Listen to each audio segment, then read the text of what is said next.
Hi, how you guys doing today? This is William Myers, Mantis Outdoors. Today we're going to do a video about identifying plants in different times of the year. Obviously you can see it's winter time, the snow's back, we're kind of stoked about that. So knowing the plants in this stage of their life and this period, and knowing their uses as well, is very good information in my mind. So we're going to go through, we're going to do some walking around, and show you guys some plants at this stage of their life. Don't go away.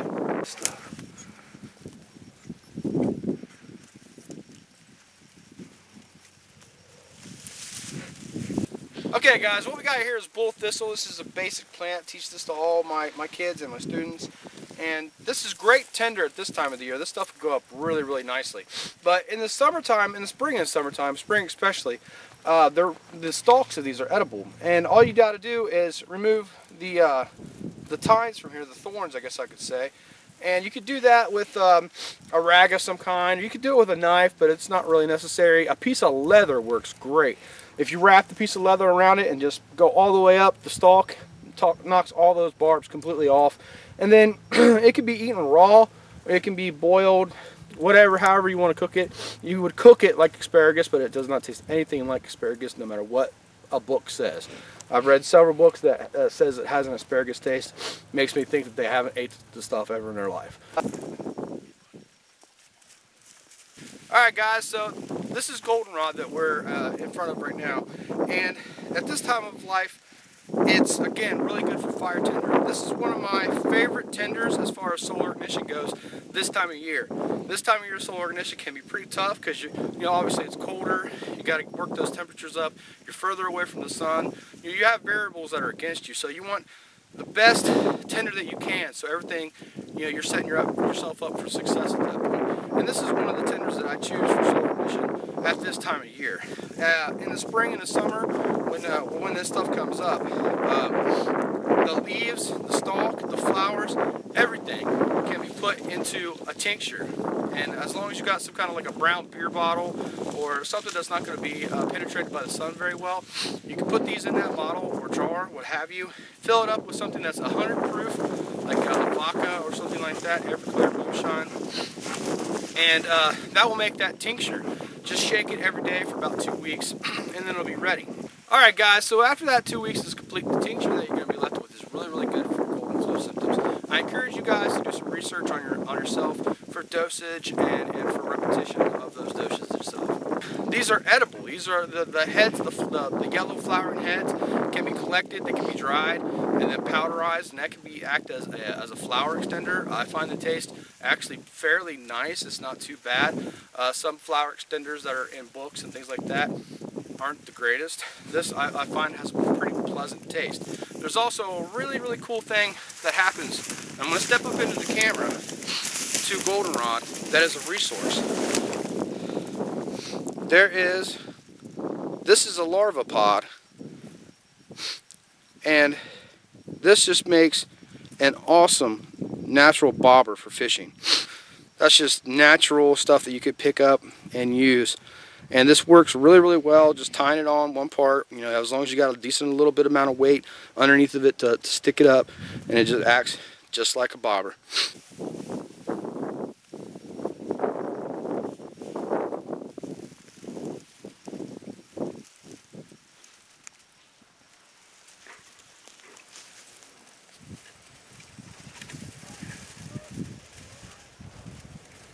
Alright guys, so what we're seeing here is milkweed in its final stages of life. And this is just a plant. It's good to know what they look like at these final stages of their life. We'll go ahead and try to get on down into the ground here so you can see the stem. And you know, obviously these are great for fire tinder right now, even better. In my opinion, I would class this fire tinder as a flash. If you have any kind of tinder that's marginal in any way, this would not be anything that I would go for. This is something that's going to light up really, really quick within a blink of an eye, and then it's out. But it has its uses for sure. In the spring and the summer, the leaves of this are edible, very edible. I have read books, especially from some very, very notable sources, that the milkweed is very astringent and bitter. That is not the case in my experiences, and I'm just going to say in my experiences. There are plenty of books out there that will contradict that say absolutely not. It is not astringent, it is not bitter. I'll just go ahead and say right now on camera that I believe that the people that are writing these in these books have just read it in other books, and it's just being passed down, and it's incorrect information. I believe that the originator of this, which I'll not name because I don't do that, misidentified this plant, and he was actually eating dogbane, which I have tasted myself. Even though it is toxic, it takes a lot of that toxin to actually hurt your body, and it is extremely bitter. Milkweed contains a latex, so if you have any kind of reactions to latex, then you probably should stay away from this. If you have no problems with it, then this plant can be eaten raw, but I suggest not eating a ton of it. This boiled once is great. It's an amazing plant in my opinion. I eat this every single year. Alright guys, so what I'm in front of right now is cattails, and this is the one-stop shop in the woods. This is everything from food to bedding to building material. This is everything you could possibly want will be right here pretty much. I mean, there's arrow shafts. So obviously everybody knows about the cattail fluff being used for fire tinder. I myself don't really use it very much because it's just like the bull thistle that I was talking about. That's just going to be a flash, and if your tinder is marginal in any way, that's not going to help you out very much. But you know, it has its uses in the field. I more use that as insulation. You know, I'll make probably a couple dozen heads. It makes an awesome pillow, and we'll be showing that sometime in the future. Like I said, there are arrow shafts in here as well. These are kind of, in my experience, one-time use shafts. They do work. They work great. They fly great. Most of them are pretty straight, as you can see. There's not too much, no fuss, no muss that you have to worry about as far as they go. But on impact, they're pretty much thrashed at that point. But like I said, they do work. So in a pinch, you know, things like river cane are way better. But in a pinch, definitely use these. These heads that you see right here, this is the dead head. This would be the female part. And up above this, in the springtime, you can see that you can see where it was. The male end will be up here, which before it's unsheathed, when it's still covered, you can take that and you can boil it, or you can leave the sheath on and then put it in the fire, and then that's just I can't really explain the taste.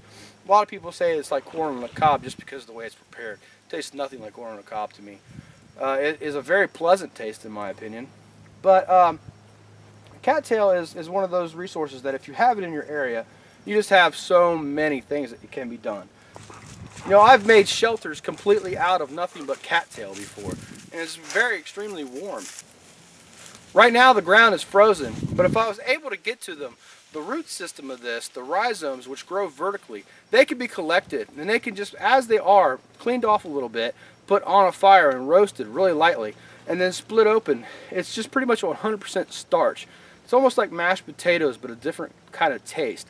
Really, really good food sources there. And there's a comb that comes off, looks like a hook. I wish we could get to the system itself, but I'm standing on probably about 8 or 9 inches of ice as we speak. When you collect those, sometimes you'll see a comb that comes out, looks like a hook, and that's edible right there and there. It tastes amazing. Great, great food. Medicinally, if you unsheath these cattails, there's a gel that's around the stalk where, you know, the leaves will come off, and you'll see the white stalk meets the green. You can run your finger along that, and a slippery gel comes off.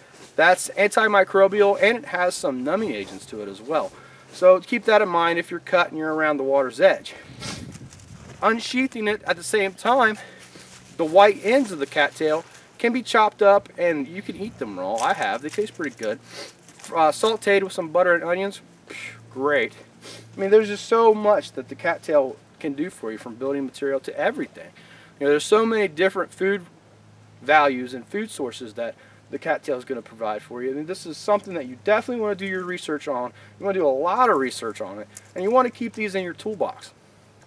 Alright, in addition to the cattail, there's just so much stuff that this plant can do for you. Sometimes, little things slip my mind. But I was talking earlier about, unsheathing the two separations here with the head.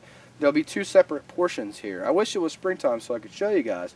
But after that comes out of its own sheath, it'll grow a little bit more, and then you'll see the top of it will turn from green to yellow. And that's when it starts to pollinate. And you can take a plastic bag or anything like that and just shake that pollen right out. And you want to be responsible in collecting, because that pollen is needed for the rest of the plot. But take it from here and there and every now and then, and leaving plenty for the cattail themselves to use. That is an amazing resource. From a flower extender, you can put your finger in that stuff, and it's good stuff. So, I encourage you guys to do your research on that.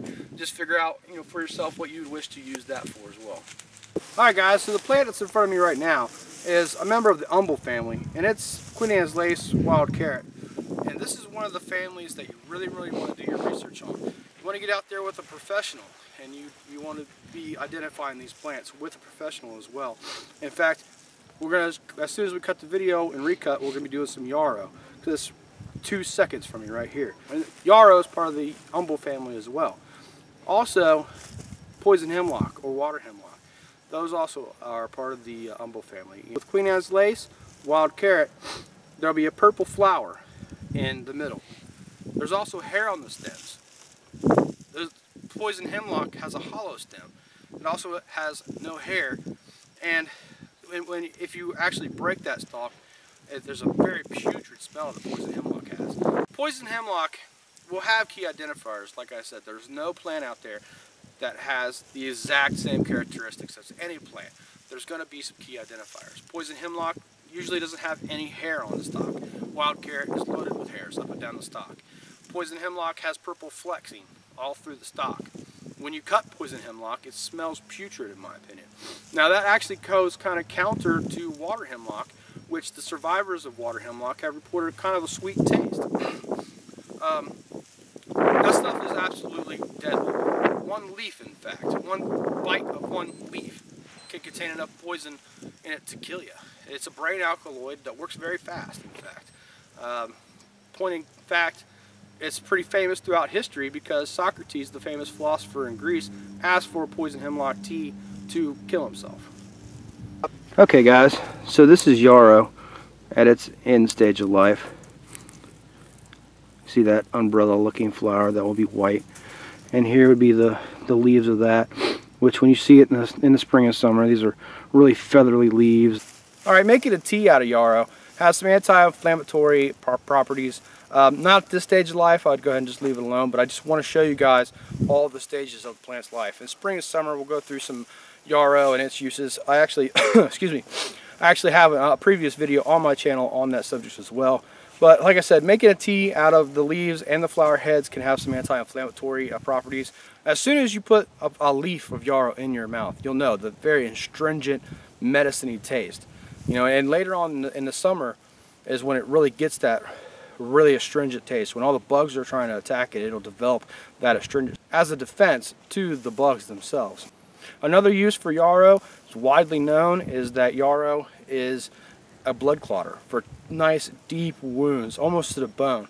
Yarrow leaves and the flower heads, especially the dried flower heads, will just clot that wound right up. It's also antimicrobial, so you don't have to worry about anything in there. It's going to be really good for your wounds. The genius name for this is Achillea. I'm sorry, you'll have to forgive me, but I forget the second part of it. But the Achillea comes from Achilles, the Greek man himself, who was rumored that he used to use this on his soldiers' wounds. Alright guys, well this has just been a really short video I wanted to do to show you the later dying stages of some plants. And there are some plants out there that are still edible at this point. There's wild parsnip and other root plants that you're going to have to get into the ground. Cattails, like I said, they can be a little bit difficult to get into this time of year, but it's possible. Alright guys, so this has been William Myers, Mantis Outdoors. I hope you enjoyed this video. If you did, appreciate it if you click subscribe. It's that little red button right now. Liking my video helps me out a ton. Appreciate all your views, comments, and support. Hopefully, we'll see you out in the woods.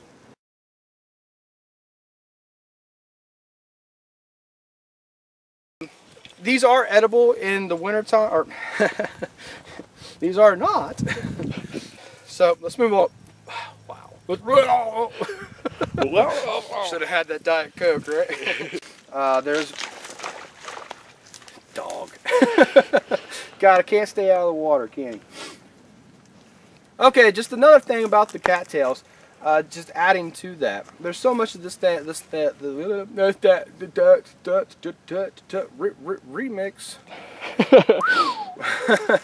Wow, tongue-tied.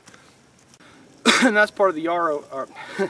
That's part of the yarrow family. That's part of the Umbel family as well. You got this. Come on, Will, you can do it. You're the best. You are the champion. Oh, from fire, you know, there's some edible. All right, guys. Well, this has just been a really short story. This has been a story video. That's what it's called, a story video. Well, there's wild parsnip out there. The cattails. You know, there's plants. What is wrong with me, dude? I need to take some classes or something. You don't speak very well. As far as stuttering goes, I can't remember his name offhand, but there was a country western singer that could sing beautifully, but he like really bad. And I guess him and I want to say Waylon Jennings or something like that, one real famous older country western star. They were in a hotel room and somebody was breaking in. And they were coming into the window, and he's like, he couldn't talk. He was like a stutter, and he couldn't make any words come out. And he started singing. Someone's breaking in the room. All right, guys, this has been Mantis Outdoors. I forget my own name.